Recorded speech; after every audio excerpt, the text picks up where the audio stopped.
बात कर लेते हैं हमारे तालीमी निज़ाम के बारे में। एक ऐसी रिपोर्ट सामने आई है जनाब जो हमारे तालीमी निज़ाम की हैसियत पर बहुत से सवालात खड़े कर रही है। दुनिया भर की जामियात की दर्जाबंदी करने वाले एक मोतबर इदारे QS ने दुनिया भर की जामियात की रैंकिंग जारी की है एंड अनफॉर्चुनेटली अफसोस के साथ मुझे ये बताना पड़ रहा है कि पाकिस्तान की कोई भी यूनिवर्सिटी जो है वो टॉप पहली 350 जामियात में जगह नहीं बना पाई। बिल्कुल ही अफसोस की बात है। अगरचे इस्लामाबाद की 2 जामियात जिसमें कायद-ए-आज़म यूनिवर्सिटी 354 और नस्ट यूनिवर्सिटी 371वें नंबर पर आई है, मगर जो दीगर इदारे हैं उनकी कारकर्दगी पर अगेन एक क्वेश्चन मार्क ज़रूर है। मायूस कुन है या क्या मसला है? पाकिस्तान की सबसे बड़ी जामिया कराची 1001 नंबर पर आई है, जबकि सिंध की कोई और यूनिवर्सिटी 1500 जामियात में भी शामिल नहीं हो सकी है।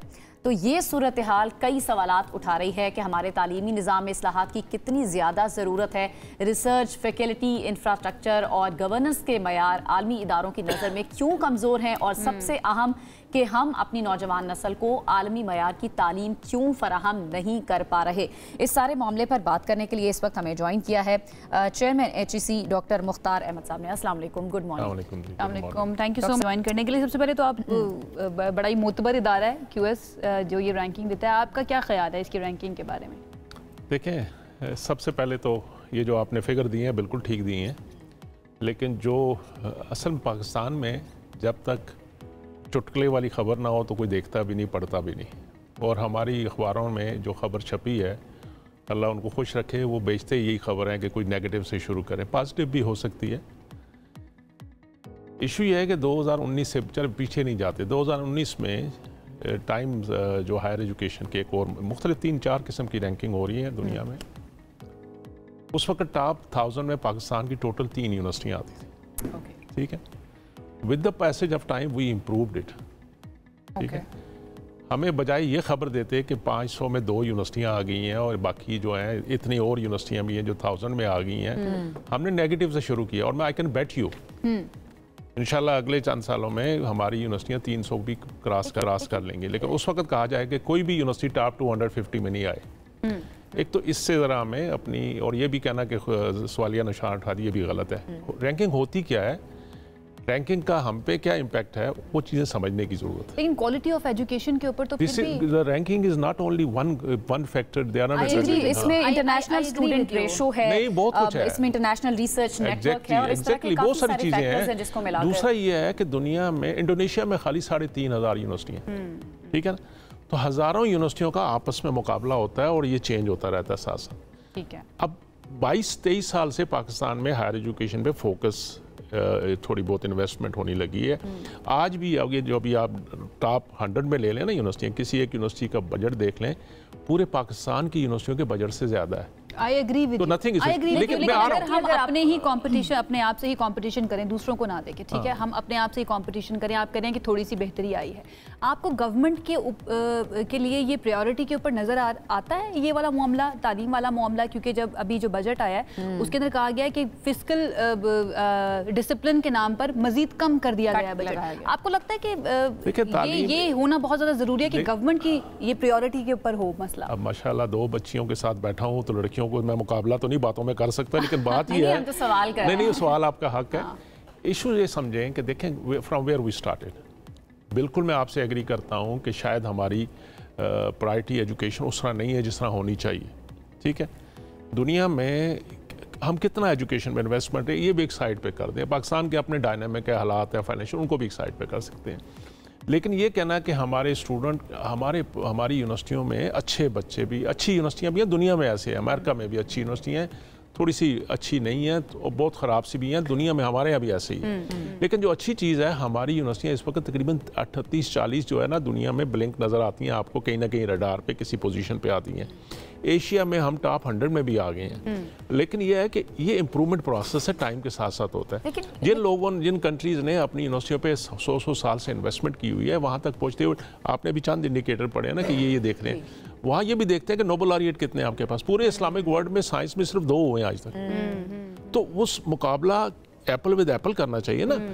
मैं मानता हूँ कि हमें बेस्ट से बेस्ट जाना चाहिए, लेकिन ये जो दूसरी परसेप्शन जो इस तरह की खबरें अखबारें देती हैं ना हमारी सोसाइटी में और हाइप क्रिएट करती हैं, हमारे बच्चों में किसी चीज़ की कमी, यहीं से पढ़े हुए बच्चों ने, मैं आपको आज अभी रिसेंट खबर मुझे एतराज़ इस चीज़ के ऊपर है कि हम इसको पढ़ते आ रहे हैं बचपन से, हमने भी अपनी बुक्स में पढ़ा है कि आला तालीम हासिल करने के लिए बैरून मुल्क रवाना हो गए। आला तालीम हमारे यहाँ पर, लेकिन हमारे अपने मुल्क के अंदर चैलेंजेस फेस करते हैं। आपको ये भी पता है, ये भी पता है ना कि हमने गलतियां ना, हमारी गलतियां, हमने क्यों नहीं एजुकेशन को प्रायोरिटी दी, हमने क्यों नहीं इन्वेस्टमेंट किया। एग्जैक्टली, वरना तो मुसलमान सबसे आगे थे। जो आज आप प्राइड फील करते हो ना कि मैं ऑक्सफोर्ड चला गया, मैं हार्वर्ड चला गया, मैं कैम्ब्रिज चला गया, मैं फलानी जगह चला गया, 7वीं 8वीं सेंचुरी से 13वीं सेंचुरी तक तो वो था, कुर्तुबा चले गए, इजिप्ट चले गए, बगदाद में पढ़ रहे हैं, वो प्राइड होती है। करंट सिचुएशन की बात करें तो इंडिया जो है उनकी, मैं देख रही थी कि 9 यूनिवर्सिटीज पाकिस्तान से ऊपर है, यानी कायदे आजम यूनिवर्सिटी तक आते थे वो रैंकिंग में 9 यूनिवर्सिटीज उनकी ज्यादा है। कोई बात नहीं, हमसे 10 गुना बड़े भी है ना, उनसे सबक सीखना चाहिए, इसलिए आगे निकल गए कि they have investment on education.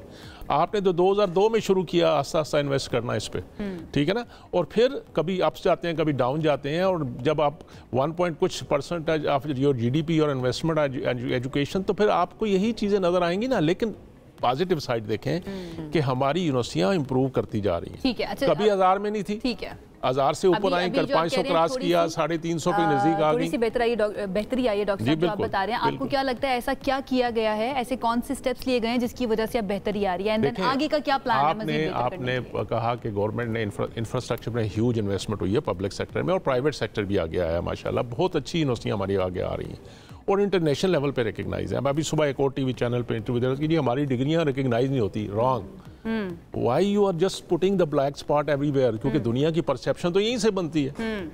आप अपनी सही पिक्चर दिखाएं दुनिया को, पाकिस्तान के बच्चों को, फ्यूचर को, इसीलिए हमारे बच्चे फ्रस्ट्रेट हैं, भागना चाहते हैं। When we talk about journalism and सवाल जब हम करते हैं ना, तो हमारी कोशिश ये होती है, ये जर्नलिज्म की दुनिया भर में आपको पता ही होगा, कोशिश ये होती है कि उन चीजों को हाईलाइट करें जहां पर प्रॉब्लम्स हैं, सो दैट उनके ऊपर नोटिस हो सके, कंसर्न हल्के काम हो सके, ताकि उन पे काम हो सके। It's not about being negative, हमें भी अच्छा नहीं लगता इन चीजों को डिस्कस करना। Thank you for that. और मैं तो सिर्फ उस खबर पढ़ के मुझे तकलीफ हुई, पुराने पिछले 5-7 साल की उसी की खबरें निकाल के देखे ना, उसने लिखा था कि 500 में कोई जगह नहीं बना सकती।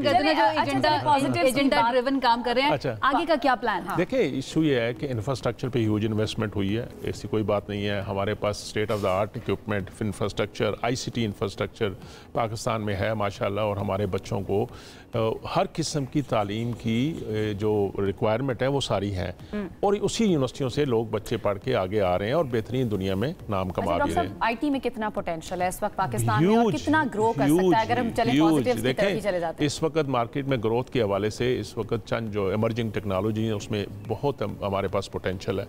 इस IT की मैं कहूँ ना, तो IT में तो बहुत ज़्यादा AI के आने के बाद देखें, ये जो ब्रिक्स एंड वाटर इंफ्रास्ट्रक्चर है, we have a window of 1 year 1.5 max, ये सारा खत्म हो जाना है। गवर्नमेंट को सोचना है, जो बड़ी बड़ी यूनिवर्सिटियां बना दी हैं, इसका अब यूटिलाइजेशन क्या होगी, क्योंकि now the delivery is going to change. Instructor लोग घबराते हैं। अल्हम्दुलिल्लाह, आपको अगले 2 हफ्तों में इंशाल्लाह एक बेहतरीन किस्म का हमने बेहतरीन infrastructure, AI enabled big data centre, 3-tier networking के ऊपर दुनिया का बेहतरीन सिस्टम लॉन्च कर दिया अल्हम्दुलिल्लाह। अभी हम टाइम ले रहे हैं, प्राइम मिनिस्टर साहब से इनॉग्रेशन कराएंगे। आपको देख के खुशी होगी कि पाकिस्तान में हमने वो इकोसिस्टम बना दिया गवर्नमेंट ने, जिसकी आगे 15-10 साल की जरूरत भी होगी। अच्छा, टीचर्स और प्रोफेसर्स की कितनी ट्रेनिंग, चूंकि अब ज़ाहिर एडवांसमेंट की तरफ जा रहे हैं। ये मसला है, ये मसला जरूर मसला है कि देखें, वेलकम इन पाकिस्तान, जो हमारी माशरे में बहुत सी कबातें हैं वो हर जगह हैं, HEC में भी होंगी, यूनिवर्सिटियों में भी होंगी, उससे हम आइसोलेट नहीं कर सकते। हर बंदा जिम्मेदारी नहीं उठाता, हर टीचर उस तरह रिस्पॉन्सिबिलिटी नहीं लेता जिस तरह लेनी चाहिए। दुनिया में जिनकी मिसालें देते हैं ना, जो अच्छी रैंकिंग में आ गई है, बिलीव मी, मैं खुद बाहर पढ़ा हूँ, वो प्रोफेसर दरवेश होते हैं, उनको अपने काम के अलावा दुनिया से कोई मतलब नहीं। ऐसे ही है। मैं खुद प्रोफेसर हूँ, हमें अपने काम के अलावा दुनिया की हर चीज़ की फिक्र है कि वो फलाना ये कर गया, फलाना ये कर गया। And I am really happy कि आपको इस चीज़ का अंदाजा है। नहीं, अंदाजा नहीं है, इस पे काम भी कर रहे हैं। इस पे काम, अगला सवाल मेरा यही था कि काम भी कर रहे हैं, काम हो रहा है, इस पे काम कर रहे हैं, इंसेंटिवाइज कर रहे हैं वो टीचर जो अच्छा परफॉर्म करेंगे। अभी हम एक और पे स्केल की तरफ वर्किंग कर रहे हैं थ्रू प्लानिंग कमीशन और मिनिस्ट्री ऑफ फाइनेंस के साथ मिलकर कि हम किस तरह अच्छी फैकल्टी को कॉम्पनसेशन हम ठीक कर रहे होते हैं कि उनका इंटरेस्ट कॉम्पनसेशन बन रहा है या नहीं बन रीजनेबल है। बहुत एजुकेशन में ट्रेनिंग वगैरह वर्कशॉप भी होती है टीचर्स के लिए? बिल्कुल होती है। देखिए, हमारा एक अदारा है, नेशनल हायर एजुकेशन एकेडमी है, national academy of higher education, उसमें कंटिन्यू ट्रेनिंग प्रोग्राम चल रहे होते हैं जो जिनके रीजनल भी हमारी हमने उसकी बना दी हुई है, और फिर यूनिवर्सिटी के अंदर कैस्केडिंग होती है और एक लर्निंग ऑर्गेनाइजेशन का कंसेप्ट है, और फिर लोगों की एक्सपोजर भी देते हैं, बाहर कॉन्फ्रेंसेज में हम अपनी फैकल्टी को भेजते हैं, रिसर्च ग्रांट देते हैं, ट्रैवल ग्रांट देते हैं, हर किस्म की फैसिलिटी है। हम यूनिवर्सिटीज को चैलेंजेस क्या है? तीन बड़े चैलेंजेस हैं। सबसे बड़ा चैलेंज है गवर्नेंस का। अगर यूनिवर्सिटियों को सही मैनेज किया जाए तो मैं समझता हूँ इससे बहुत बेहतर किया जा सकता है। दूसरा बड़ा जो चैलेंज है वो क्वालिटी का है कि क्वालिटी फोकस नहीं है, डंग टपाऊ वाला कई जगहों पे फोकस है, क्योंकि चेक एंड बैलेंस उतने स्ट्रांग नहीं है जो, क्योंकि बेटी वैसे भी 18 अमेंडमेंट के बाद ना सूबों की अपनी एडमिनिस्ट्रेटिव कंट्रोल है, फेडरल लेवल पे मुख्तलिफ मिनिस्ट्रियों का एडमिनिस्ट्रेटिव, HEC तो एज ए रेगुलेटर और रिसोर्स जनरेशन जो मिलती है वो करते हैं। और तीसरा major challenge of course financial resources भी हैं, क्योंकि इतनी लेस से आप दुनिया के साथ compete नहीं कर सकते। इस पर बात होती है? बिल्कुल होती है, बिल्कुल होती है। अभी अल्हम्दुलिल्लाह इस साल देखेंगे आप कि फेडरल गवर्नमेंट ने उसको मेंटेन किया जो पिछले साल के बजट चल रहे आ रहे हैं हमारे, लेकिन प्रोविंशियल गवर्नमेंट ने अच्छे सबसे पहले सिंध ने अच्छे कदम उठाया। उन्होंने माशाल्लाह इस साल 40 बिलियन के करीब अपनी यूनिवर्सिटियों के लिए रखे। अब पंजाब ने भी माशाल्लाह काफ़ी अच्छा कर दिया है, खैबर पख्तूनख्वा ने भी और बलूचिस्तान ने भी। तो उम्मीद है कि इस इंटरवेंशन से जो प्राइम मिनिस्टर साहब ने भी कोशिश की, हम सब ने मिलकर कोशिश की और सूबों को कन्विंस किया कि ये आपकी जिम्मेदारी, ये हमारे बच्चे हैं, हमारी जिम्मेदारी है। ऐसे ही है। तो हम क्यों इंतजार करते हैं कोई आके कुछ देगा हमें? तो डॉक्टर साहब आई एम रियली ग्लैड, मुझे बहुत अच्छा लगा आपसे बात करके और बड़े तहम्मुल के साथ आपने तमाम सवालों को एड्रेस भी किया। मैं चाहता हूँ ना माशरे को बैलेंस चीज बताएं और सही चीज बताएं, बिल्कुल बताएं हम कहाँ खामियां करते हैं, और हम खुश होते हैं, सुनते हैं और हम उसको ठीक करने की कोशिश करते हैं। लेकिन आधी आयत जो बता के ना नमाज के करीब मत जाओ, अगली आयत देखिए आपका मौक़िफ़ लेने के लिए तो हमने आपको बुलाया, हम सवाल करें एंड देन आप उसका जवाब। बहुत शुक्रिया, नहीं वो जरूरी है। बहुत शुक्रिया। Chairman HEC doctor Mukhtar Ahmed हमारे साथ मौजूद है। आई होप जो आपके सवालात हैं हमारे तालीमी निज़ाम को लेकर, वो कह रहे हैं कि बेहतरी आ रही है आहिस्ता आहिस्ता, हमें मजीद तहम्मुल की ज़रूरत है, एंड देन अगेन गवर्नमेंट जो है उसको इस मामले को प्रायोरिटी के ऊपर लाने की ज़रूरत है और फंडिंग के ऊपर काम करने की ज़रूरत है।